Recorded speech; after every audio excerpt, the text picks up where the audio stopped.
Hello, everyone. Good evening or good afternoon, depending on where you are, actually. Welcome. Welcome to this new session. Before we actually go into the Overture of La Forza del Destino, let's just recap a little bit what we did last week. Of course, the first thing is why would we want to break patterns, and of course the first answer is because so we don't get bored ourselves on the podium doing the same things for half an hour or for an hour and then the same movements. But other than that, is the main reason is that we actually want to show the music. We want to show what's on the page, and we want to transfer what's on the page to our hands and arms, and give some useful information to the players on how to play what they're actually playing. So that's the first thing. Last week we also went change of scenery. We went into a few of the strokes types that we need in order to break the pattern. So we have long strokes, we have short strokes, and we have round, full round, or half circle strokes.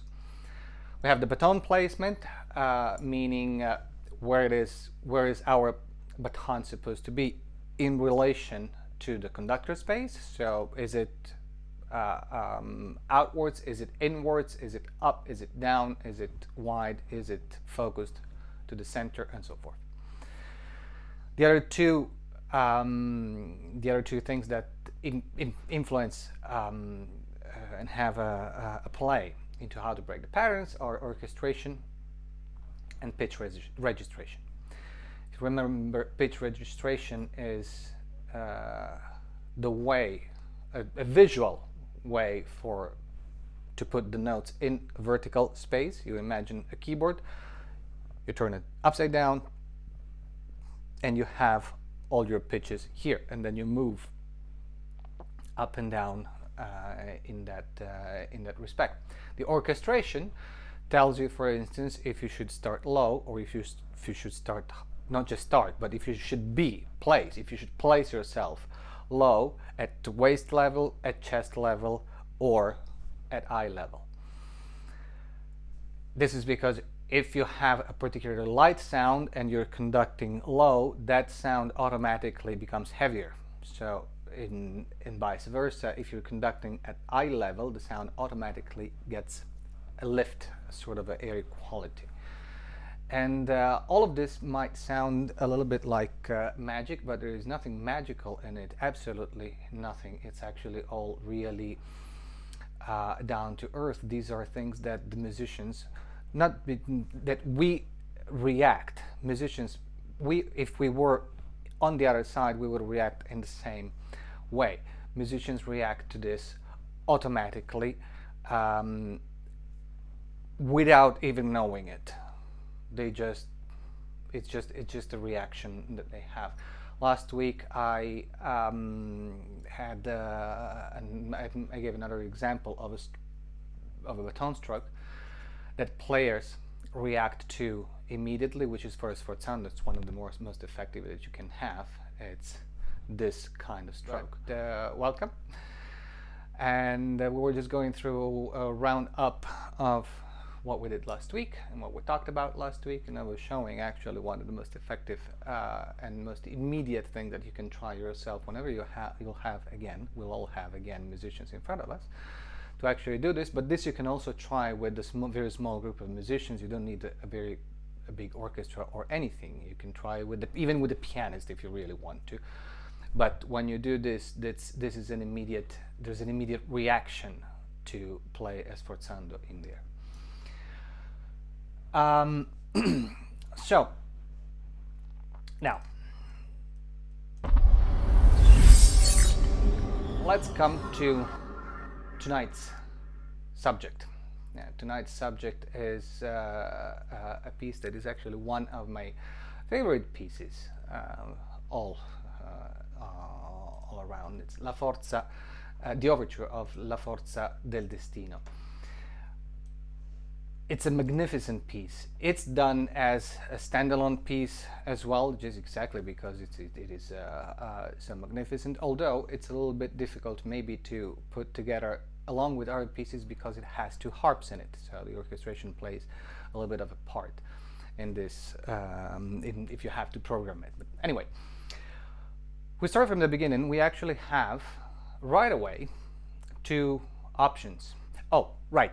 Before I forget, and before we actually go into it, in the last email that I sent you, the one that I sent you with a reminder a couple of hours ago, there was also a second link. If we go over time, if we get cut off, use that second link. It'll open up a new Zoom session, and we'll go in from there. So it doesn't get lost in the chat. Like it did last time for someone. All right, so La Forza del Destino. We have two options right away. First of all, the orchestration. If you look at the orchestration, we have all the brass and the bassoons in octaves. They're all playing exactly the same rhythm with accent in forte. Now, the two options that you have depend on the sound that you want, because you could do, actually let me get up and show it.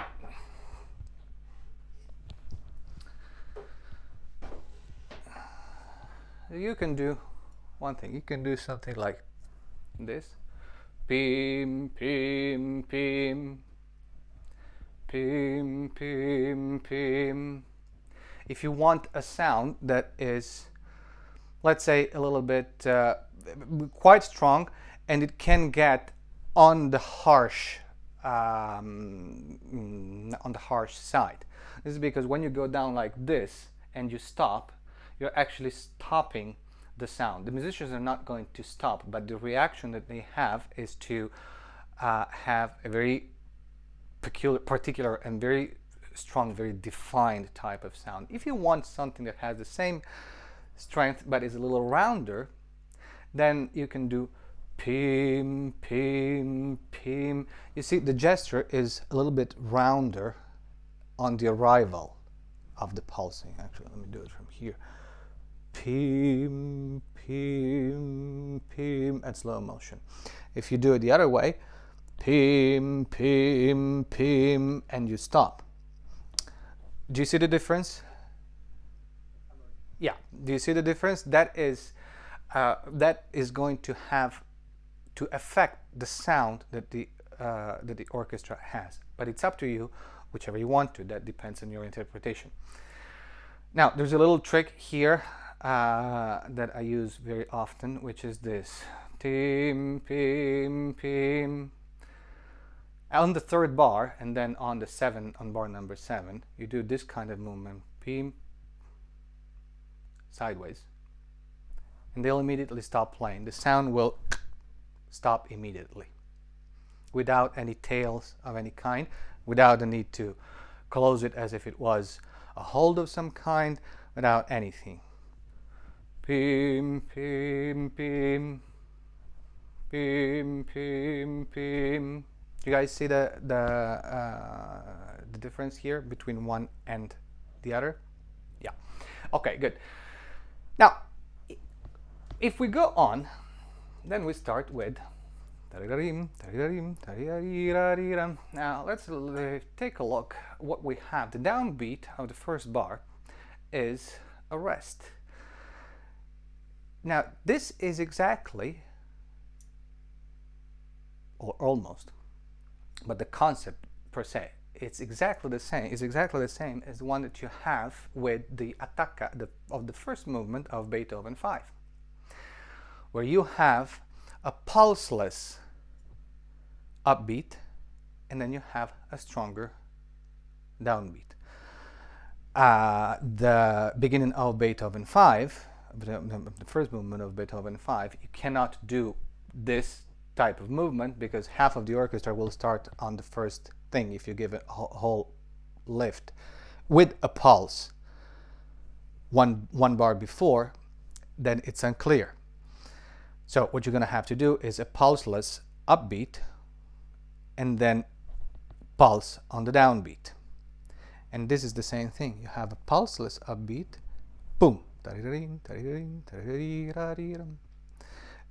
That's the trick to get everyone together and for it to be clear for everybody where they're supposed to begin. If some of them begin before they're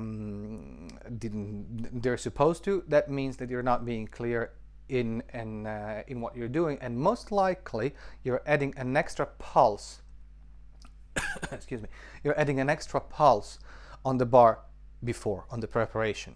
The preparation in this case is just lift, but without a click, without a pulse. Lift, boom, the pulse is right there. Now when you get to the downbeat of the allegro agitato e presto, parenthesis, for those of you who are not Italian or are not so familiar, I mean, these are of course these are musical terms, but the word agitato means agitated, but it has in itself a sense of nervousness. It's not just a matter of speed, it's a matter of the intensity, of the nervousness that you want to have from the sound. So even if this is pianissimo, it needs to have a certain type of bite. It has to have a certain type of presence, otherwise it goes completely lost. Anyway, breaking the pattern of this first bar. Now, what are the odds here? We have a slur, then a slur, then a slur, bigger slur, and a swell, right? That's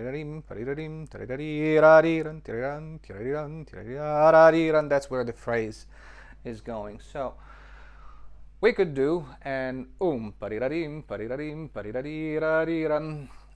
but we could also do something a little more interesting, which would be Do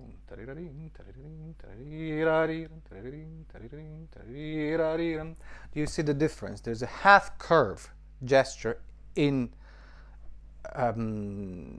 corresponding with the slurs. On the crescendo, we move outwards and then we move inwards. So if you look at it from the side,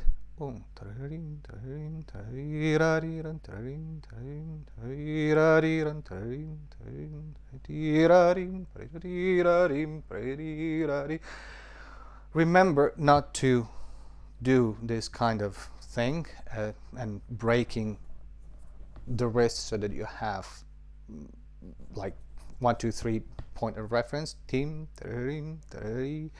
when you move the wrist, and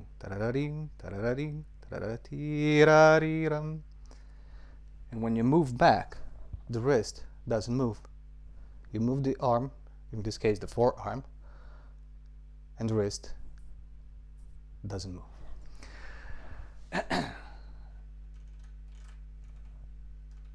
Going on is exactly the same thing, but what I would actually do, and I was showing it with one hand only. What the hell is the camera? Yeah. Since you're here and we started with pim, pim, pim, then your left hand can be right here, down at waist level, just ready to, I'm too short, ready to drop.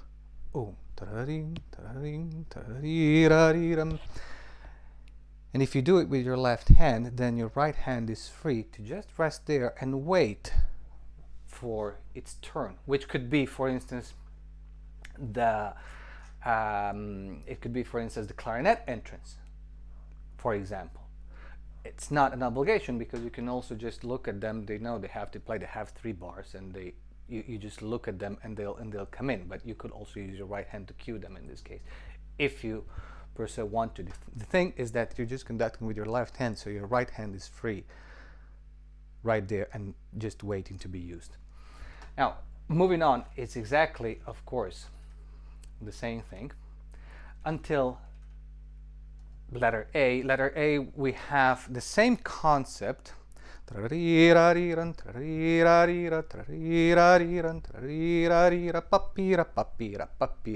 the flute coming in, but the concept is the same. You do a half curve, and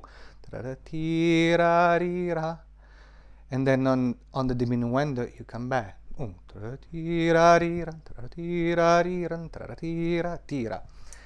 And once we get to this part here, papira, papira, papiram, is it here? This part here. Once we get to this part, then you can simply keep doing circle. Tira, tira, tira, tira. Of course, every circle gets bigger. Every circle has a pulse, naturally, at the bottom, and every circle gets bigger because of the crescendo. So if you try it, when you try it, meaning when you study it, when you study it and you study it, by yourself at home, and you're trying to figure out what it is that you need to be doing, you can drop your right hand, for instance, and just try it slowly. Tira, pa, pira, big, pira, pa, bigger, pira, pa, pira, switch. Papira pa pa pa pa para pa pa pa papira pa pa pa papira pa pa pa pa pa, or pira papira papira papira papira papira papira pa pa pa pa para ta ta ta ta ta ta ta ta ta ta. Ding. You do it with your left hand, and your right hand is there. This is not switching between right hand and left hand where I'm telling you. It's not exactly written anywhere. You could do it the other way around. It's just an example, and it's your choice. That depends, partially depends also on the sitting, but it also depends on how you want to do it. You could do exactly the same with your other hand. Pira papira papira papira papira tara tara tara tara tara tira tara tara tira tara tara pim pim, and then you switch to the left hand. What I'm trying to make you understand is that you have the option. If the left hand is capable of doing everything that the right hand does, and vice versa, then they're interchangeable. And then you can switch them as much as you want to, and you can use them as independently as much as you want to. And you're not tied to doing things with both hands all the time. Now, I did mention we have to have a bit of a crescendo, so the size of your circles increases. But once you get to this part where you have the big chords of the orchestra, then you really don't need to do much. The orchestra is already playing forte, hammering it away. It's A, going to ruin the sound, B, going to slow it down. Which means that people are not going to be together anymore. So once you get to the forte,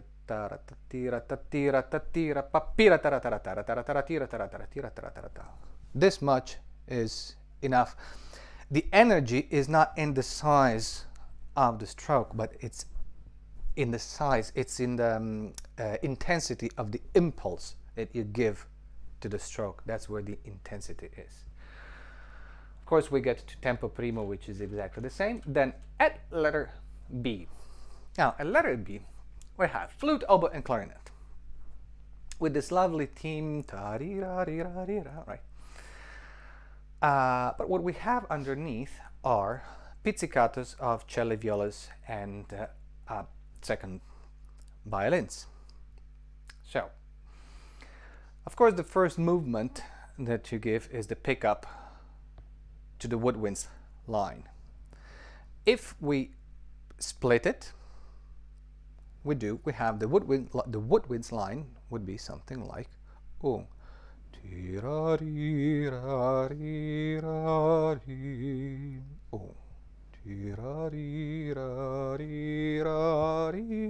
with a little bit of a registration. Tira, tira, tira, ti. Long note. Pulse for the next 16 notes. Tari. Registration. Tira, tiram, pam, and so forth. But without any crescendo or anything else. The crescendo comes afterwards. Tira, tira, tira, pim. And if you just lift, see, the point is, if you stay in a very small space for the piano, then you have room to move for the crescendo, which it's not a crescendo to a fortissimo. It's a crescendo to what? A mezzo piano? So you don't need to move much. But since you're just staying here and painting sort of the music here, the minute you start moving out, you're going to get an immediate response from the players. Tira, tira, tira, ri. It's an immediate thing. Now let's go back to the B, because on the other side we have plum, plum, plum, plum, boom. So what you can do is you split the work between right hand and left hand. Let's say we're doing the woodwinds with right hand. So the left hand is actually down here, just waiting. Okay, I'm a little higher than I would be normally with my left hand, but just so you guys can see it. Tira, tira, and then nothing. You don't need to do anything. You just give them the pickup.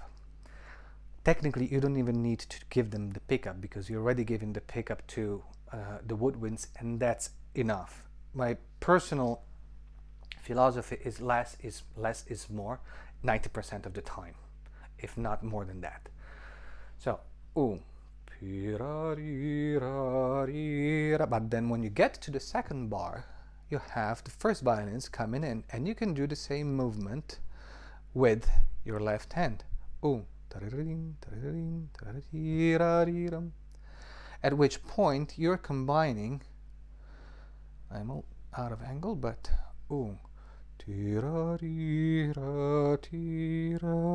click. Did you guys see? Did you guys see it? I don't know if I was completely in the frame, but I hope so. You split the work between one hand and the other, and you split the music between one hand and the other, because that's how it is written. Also, if you look at the score, visual score study will tell you that if you're using your right hand for the woodwinds, that would be at chest to eye level, somewhere in between, not too high but not too low. But the violins are playing down, so your right hand is your left hand is down at waist level. The same concept applies throughout this whole passage, because the whole passage is based exactly on the same format. It uses a model of two bars, 4 bars, 2 bars, and then it repeats it. That's it.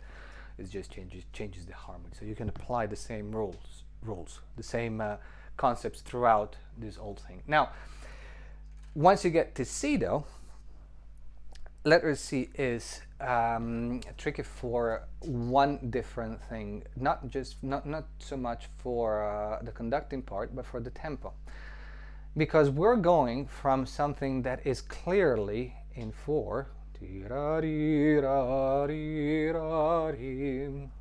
to something that feels like it is in 2.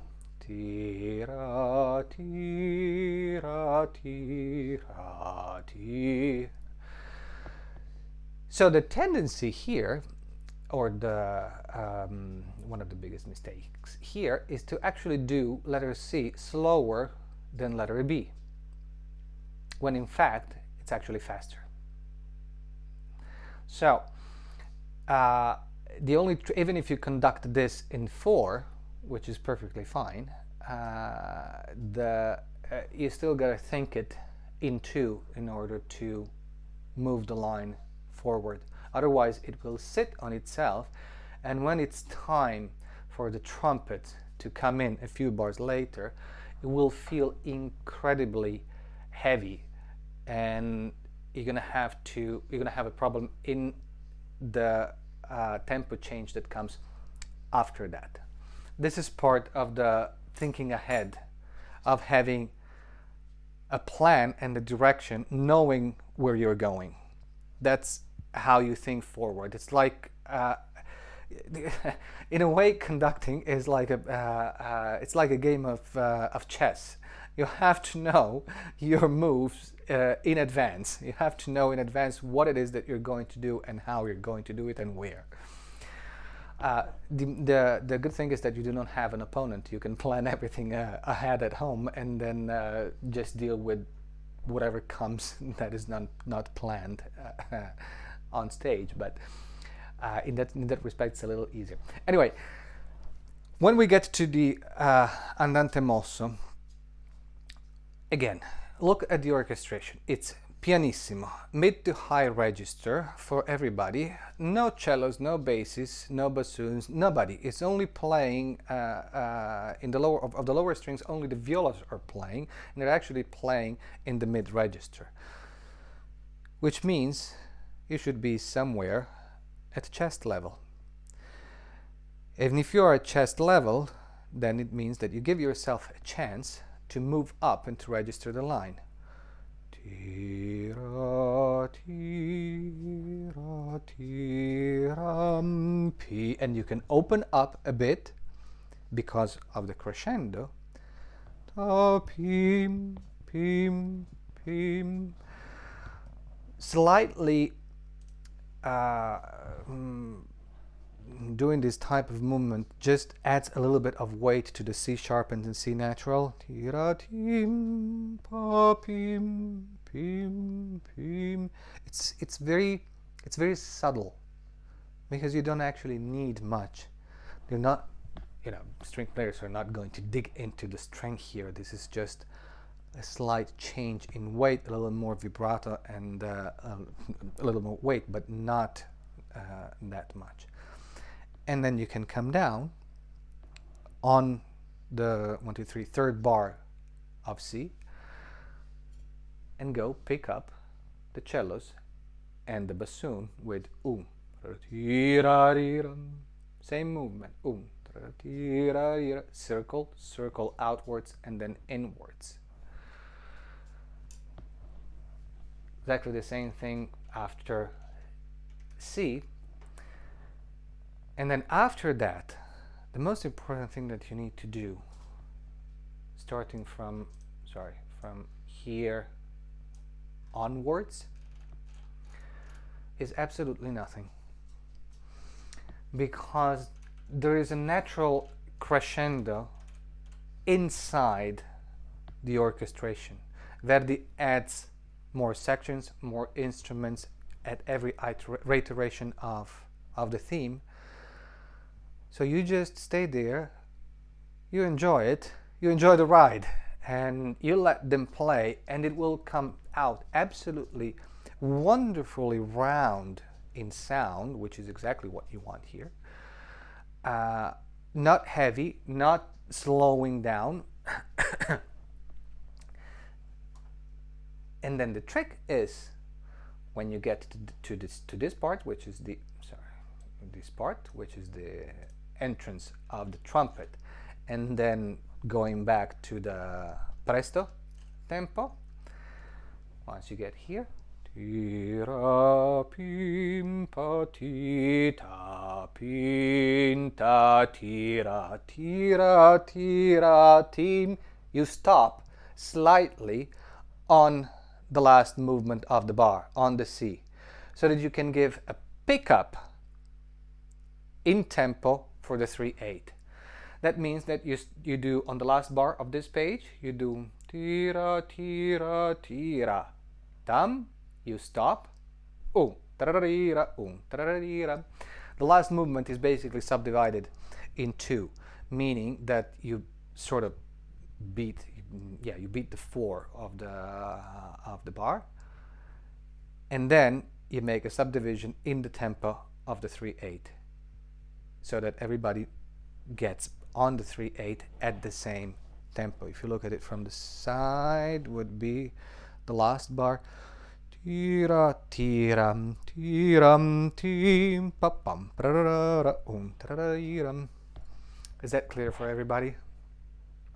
Yeah, this is a common. It's not a trick. This is a common way to switch to conducting technique. That to switch tempo when you have an abrupt change of tempo, like in this case. There is no rallentando, there is no accelerando, there is no hole in between, there is nothing. We go from one to the other. The players need to know, you need to give the players a way to understand what your tempo is. And the only option that you have is to give them a clear pickup in the new tempo. In order to do that, you have to stop your movement from the old tempo so that it's actually clear. Once more. Tiram pi boom pararira tararira and so forth.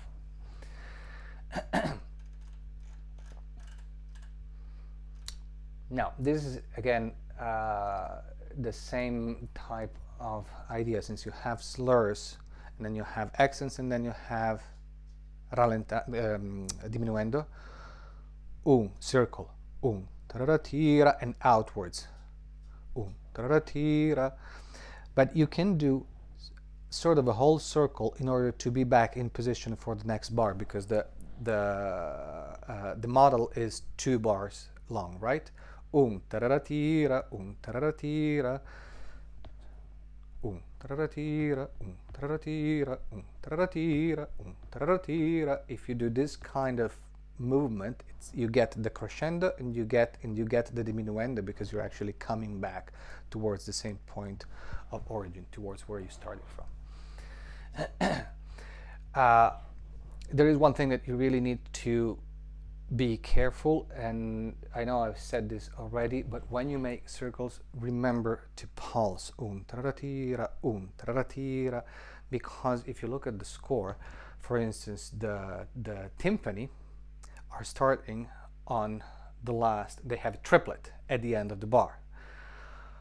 Bassoons, cellos, and double basses are starting off beat, so they need a reference. If you just do this without pulsing, they have no reference, and nobody's going to understand where they're supposed to play. Pulse, pulse, pulse. Tararira, tararira, tararira, tararira, and so forth. Now, this is all the same thing. Here, it's exactly the same concept that we had before. You have a choice here. You could choose to conduct and give more importance to the bass line, tararira, tararira, tararira. However, there is a drawback in that. As Richard Strauss used to say, don't look at the trombones, it only encourages them. Which means that they already have a fortissimo marking in the score. They're already playing fortissimo. They know they're supposed to play fortissimo because they have the head of the theme. So if you keep inciting them, they're only going to try to play louder and louder, and that is going to destroy the sound. So keep doing jabbing and doing this at the players in this case is going to get you a harsher sound, probably much harsher than you would want it to. Okay. So what you would what you could actually do here is exactly what I said you could do at the beginning in the first part of the piece. Just control it, and then once you get to E, you can also do just pira. small strokes, rapid, fast, with a fast rebound. That's the important part for the chords. Okay, let's keep going. Now, the gesture that I just showed you for letter E can be very well applied to these chords here, to these bars. Because once you get to from letter E, you can just control the thing,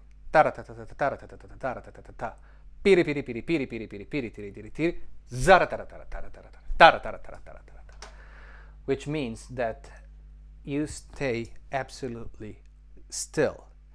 And when you have the chords, you snap all the energy into the gesture, and the chords, since they are short, they're written short, right? It's 1/8 note with accent. When you do this kind of gesture, especially when you're coming from a very short, very small strokes before that,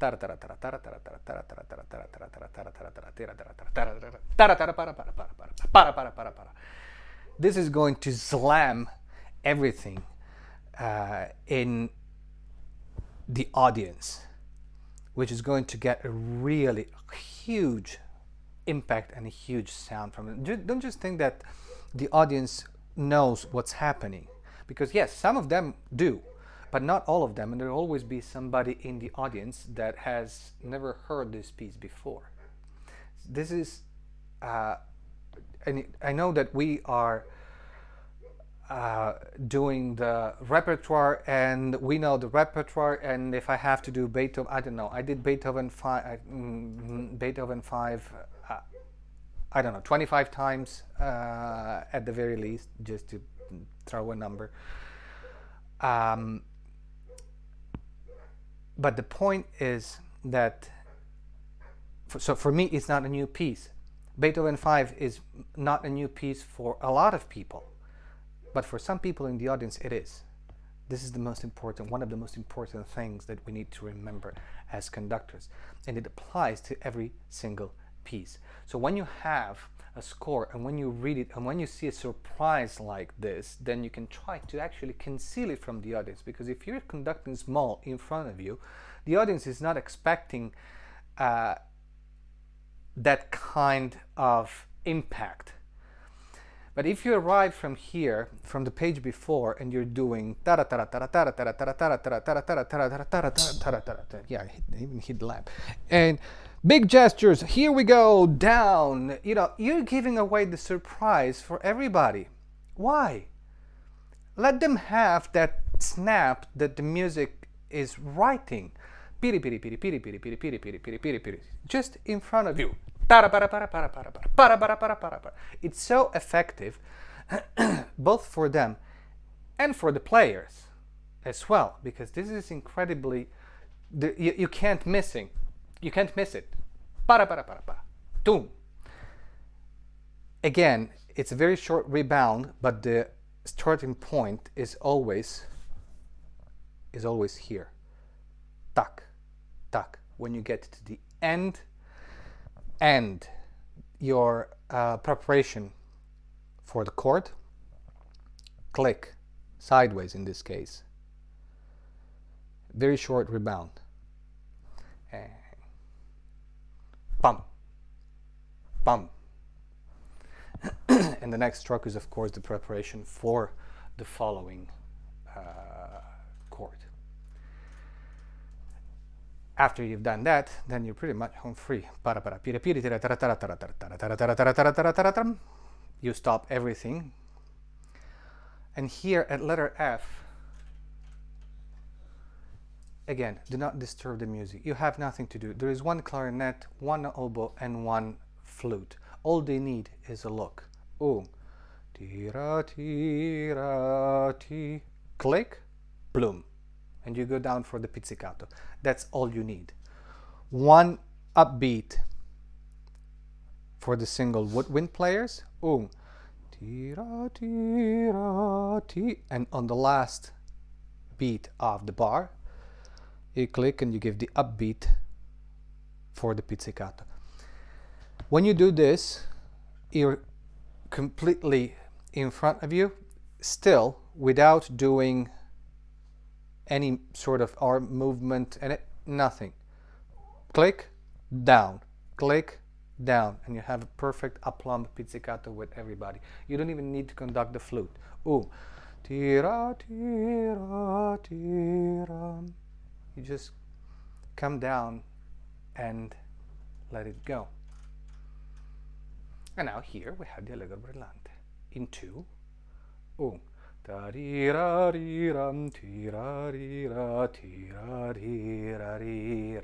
Outwards, inwards, outwards, inwards. So you follow the swells. Now, the swells are for the clarinet all by himself, who could of course do it, but you have the accompaniments of 2 harps, and one of them has triplets. And what you want to do is you're gonna want to have the harp doing a little bit of swells as well in order to help the clarinet. This kind of move, so that it doesn't feel like a metronome, right? So if you do it, it'll help the harp understanding and following, helping out the clarinet better. Now, of course, one thing that you're going to have to point out in any orchestra, even professional orchestras, that sometime they sort of get lazy on this, they need to listen to each other. You listen to them, but they need to listen to each other. Especially, and yes, this happens a lot with routine type of works. Sometimes you just, you've played this, it's the 15th times this month that you play this, so you sort of stop. But encourage them to listen to one another. Now, this part is actually really quite easy to conduct. It sort of goes by itself. It's, the melody is nice. You can disrupt the pattern, of course, tira-rira, tira-rira, instead of doing this idiotic thing. And you can switch you can switch hands. For instance, in this part here, I see where you see the cello line. You can switch hands if you have the cellos sitting next to the first violins. Tira-rira-rira-rira, for instance. You just have one motion registering down. But in general, there is not much to do, and it's better to not do much so that you don't actually disturb the players. You need to be there, enjoy the ride, and be there when they need you, which is at letter H. Because if you were in 2 before that, tira, tira, tira, tira, right? When you get at letter H, the music switches to 4, and you need to be, without stopping, tiram, tiram, pim, piririn, tirin, tirin, parabam, pam. Again, you're here. Parapa, parapa, parapa, parapam. The last one, it's slightly bigger because it's a fortissimo. And you can use the right hand for that, for instance, to begin that. And then you can switch your attention to the entrances of the second violins, and then of the first violins, when we have this little game here. But as a general rule here, it's a very fast passage, it's very rhythmical. Move as little as possible. Parapa, parapa, parapa, parapa, and then small again. Parapa, parapa, parapa, papi, papi, papi, papi. First violins. Ta-ta-ta-tim, ta-ti-ta-tim, pari-da-tim, pari-da-tim. This is mostly about controlling that everything stays in place. The more you move here, the more you're going to confuse the players, especially. You need to be especially clear when they have a line that comes off a tied notes, like pin tatitatin tatitatin tatitatin. What they need is the pulse after the tie in order to come off of it. Ting tatitatin tatitatin papi papin. So if you have from, I'm looking at letter I now, of course, pa pa pa pim. Just as an example, if you want to do the woodwinds or the violins, pim ta ta ta tim pa pa pa pim pa pim. So it would actually be a long stroke, short, long, legato, accent, and off. But you can also do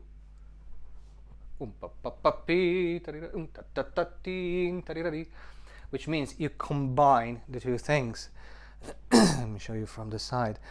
You get the trombones and the tuba and the bassoons, pa pa pa pim, and then on the end, click, tarirari, for the woodwinds. At which point you have both lines.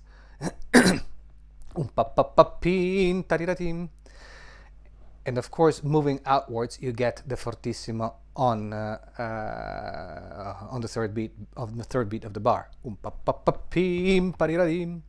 Slower. Click. So that you help the first violins and the woodwinds getting off the slur, but you combine also the rest of the lines. You guys see how this works? It's not just one line, it's a combination. Now we're combining multiple lines together, and we're actually combining registration because we're going up, pa pa pum. We're combining short strokes, we're combining long strokes, so curve T, long strokes, short strokes with pulse, ta ti ta tim, pa pa pa pum. We're putting everything together, at which point then, which is what it is that you're supposed to do in the end anyway.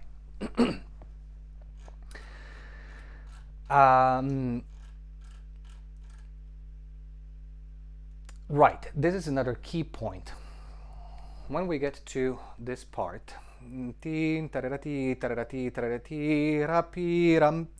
circle, piram, piram, piram, piram. Now you have a chorale. The secret to every chorale, which is usually played by the brass, is to hold it here. Pim, pim, pim, pim, pum, pim, pim, pim. And then you write down here for the strings. You hold the sound right here in your hands without banging, without doing wide gestures. That disrupts the sound. If you hold it here, you have it in your hands, you have it right here, it's going to be really round. Pim, pim, pim, pim, pum, pim, pim, pim, tararariram, and so forth. At the same time, you're actually doing what's on the page. Pim, pim, pim, pim, pum, pim, pum, pum, pim. The first one is long, tim, and then short, pim, pim, pim, longer, click, tam, pim, pum, pum, and then click, boom, para para para piram, and so forth. Same thing now. Here we go back to the beginning. One, same concept of slurs and swells. Now, I want to actually get to this part here,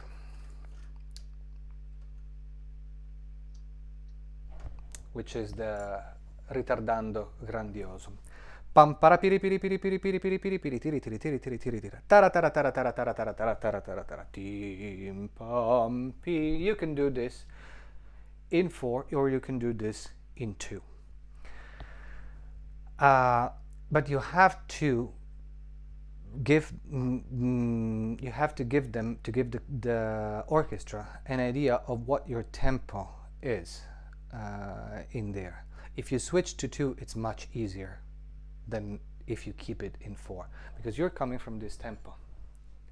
Pam para piri piri tiri tara tara, second bar, right? And para piri piri piri tiri tiri tiri tiri tim pam. If you do it in 2, you can already slow down your gesture on the 2 and help the orchestra better understand what your tempo is. If you're in 4, it's much more difficult to do so, at least at the first time that you're doing with them. And then you switch again, but then if you do it in 2, then you switch to 4, 2 before N. Pam pam pim tam pim pam pim pam pim pam pim, because there, even if it's not written, there the music is faster again. We're going from the ritardando grandioso pim pam pam pam pim pam pim pim pim pam pim pam pim. Again, you can do this sideways. Pim pam pim. I normally actually do it now I'm showing it to you this way horizontally, but I actually do it on an angle this way. It's just that if I do it on an angle now, you can't see it. Pim pam pim pam pim pam pim. So it's actually going in this direction towards the floor, not so much up here, because here it would actually lose the weight of the sound. This part is all very easy. This is all in 2, and you can go back to do circle and swells for the theme. Just control again, like in the middle section with the 2 harps. Don't do anything. Just enjoy it. Just enjoy it. Let them sweat. It's your time to relax until we get to letter O.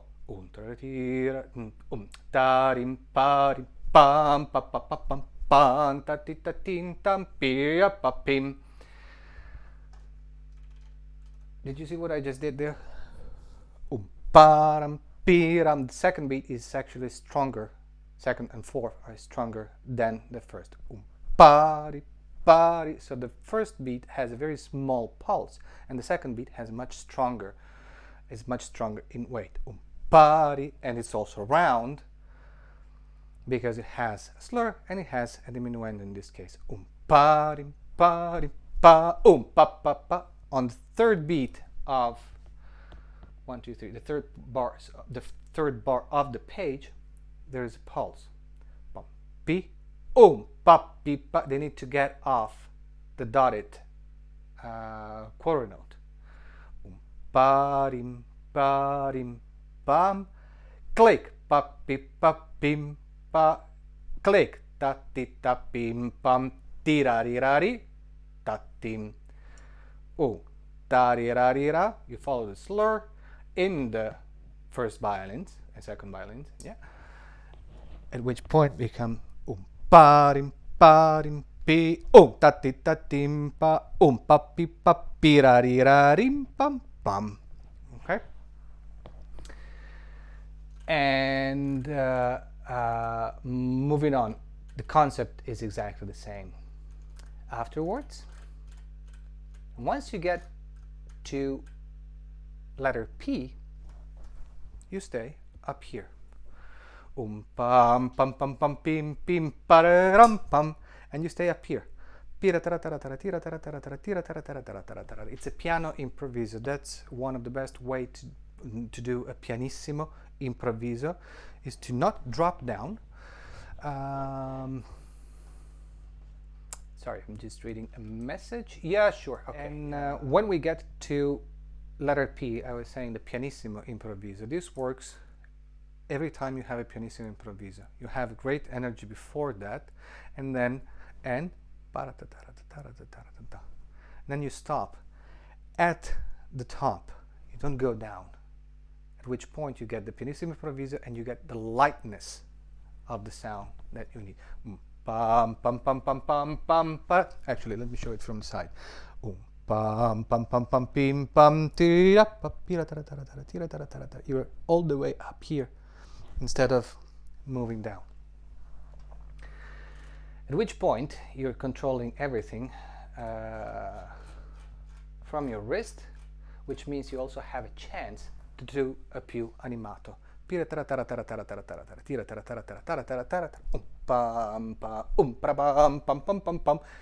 Again, you can only do it from here. The minute you start moving this and do this, A, is going to be chaos, B, you're not going to have a faster tempo.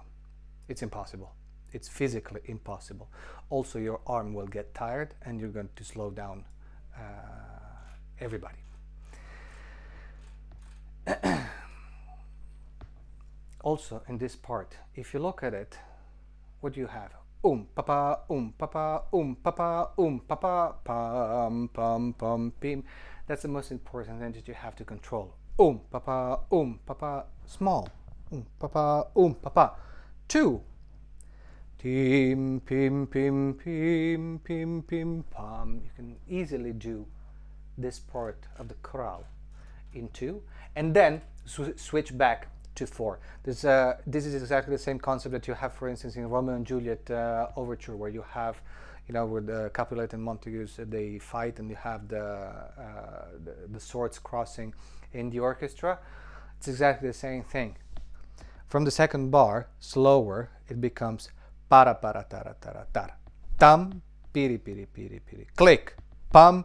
The orchestra needs the third beat of the bar. So when you do it in tempo, starting from the beginning of the page, pam para piri piri. Sorry, you're still in 2. Pim pim pim para para para. Pam piri piri piri piri. Pam pim. That's the one that you need. You go from 2. Pim pim pim para para para para para. Pam piri piri piri. Click. Pam pim.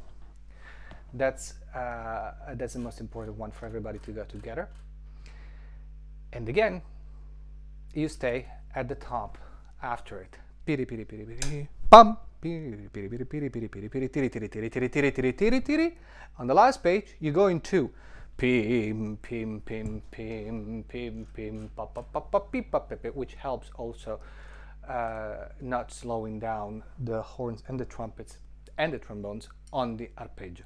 Ya pa pa pa pi pa pa pa pa pa pa pa pi pa pi pa pim pam pam pam pim pim, crescendo and off. This is pretty much a round down of the entire overture.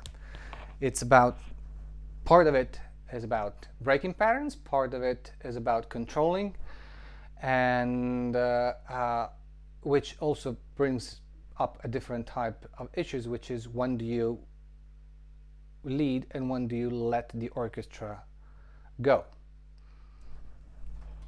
This is part of what we have to do. Sometimes we lead, sometimes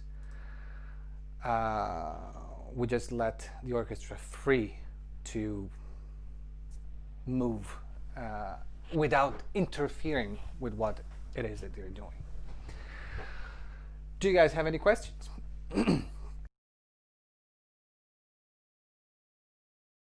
Well, this opera, I mean, it comes after, of course, Rossini, but Verdi was born out of Rossini.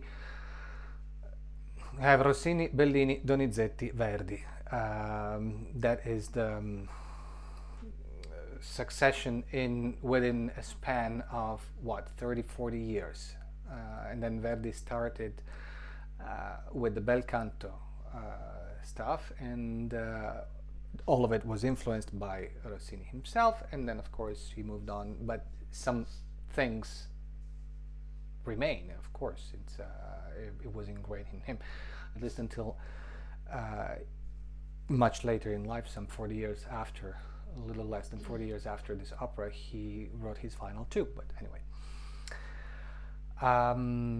but there is much that we can do as conductors to bring the music out, just with a little bit of attention to few details here and there, and the conscience of what it is that we're doing with our hands.